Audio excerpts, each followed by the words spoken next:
Adeline Bowman lahir pada tahun ke-1908. Hidupnya biasa saja.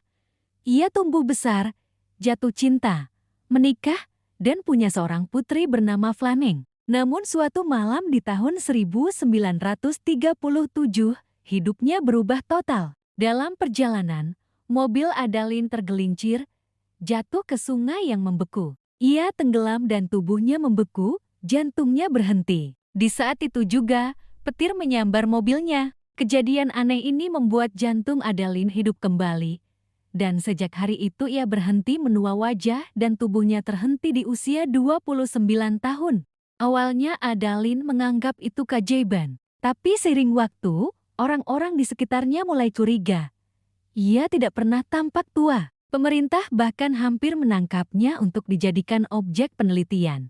Takut jadi bahan eksperimen, Adeline memutuskan untuk lari sepanjang hidupnya. Satu-satunya orang yang tahu rahasianya hanyalah putrinya sendiri, Fleming, yang tumbuh menjadi wanita tua sementara ibunya tetap muda. Puluhan tahun kemudian, Adeline hidup dengan nama baru di zaman modern.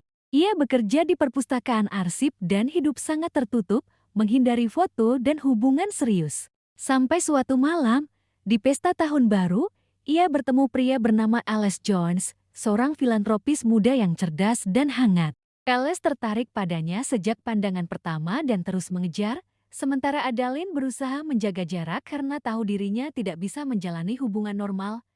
Ia akan tetap muda, sementara semua orang yang ia cintai akan menua dan mati. Namun perlahan, Adeline luluh. Ia memberi dirinya kesempatan jatuh cinta lagi. Alice mengajaknya ke rumah orang tuanya untuk merayakan ulang tahun pernikahan mereka. Di sana, ia bertemu ayah Alice, William Jones. Begitu melihat Adeline, William terkejut.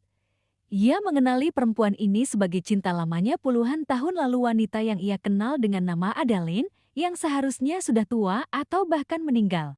Adeline panik dan berbohong, mengaku bahwa ia adalah anak dari wanita itu. Tapi William mulai curiga. Cara bicara, kenangan yang sama, hingga bekas luka kecil di tangannya yang persis seperti luka yang dulu ia lihat pada Adeline. Saat akhirnya William menyadari kebenaran bahwa perempuan di depannya adalah orang yang sama yang ia cintai puluhan tahun lalu dan tidak menua sedikit pun, Adeline tak sanggup lagi. Ia memilih kabur lagi. Ia menulis surat untuk Alice, mengakhiri hubungan tanpa penjelasan, lalu pergi dengan mobilnya. Dalam perjalanan, ia menelepon Fleming dan mengaku lelah terus berlari selama puluhan tahun.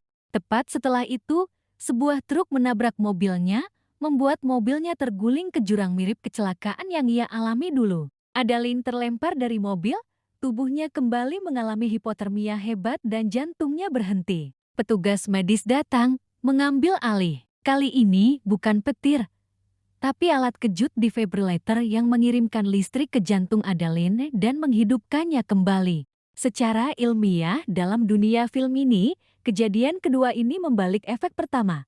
Struktur genetik yang dulu membuatnya berhenti menua kembali normal, dan Adeline bisa menua seperti manusia biasa. Adeline terbangun di rumah sakit dengan Alice di sampingnya. Kali ini ia memutuskan untuk jujur. Ia menceritakan seluruh hidupnya, umur aslinya, dan alasan kenapa ia selalu lari. Alice menerimanya apa adanya. Setahun kemudian, mereka bersiap menghadiri pesta tahun baru. Di depan cermin, Adeline melihat sesuatu, sehelai rambut berwarna abu-abu di kepalanya. Alih-alih panik, ia tersenyum. Untuk pertama kalinya dalam lebih dari 80 tahun, Adeline benar-benar bisa menua, hidup terbuka, dan membangun masa depan normal bersama pria yang ia cintai dan putrinya yang kini sudah sangat tua. Ia akhirnya tidak lagi terjebak dalam usia 29 selamanya.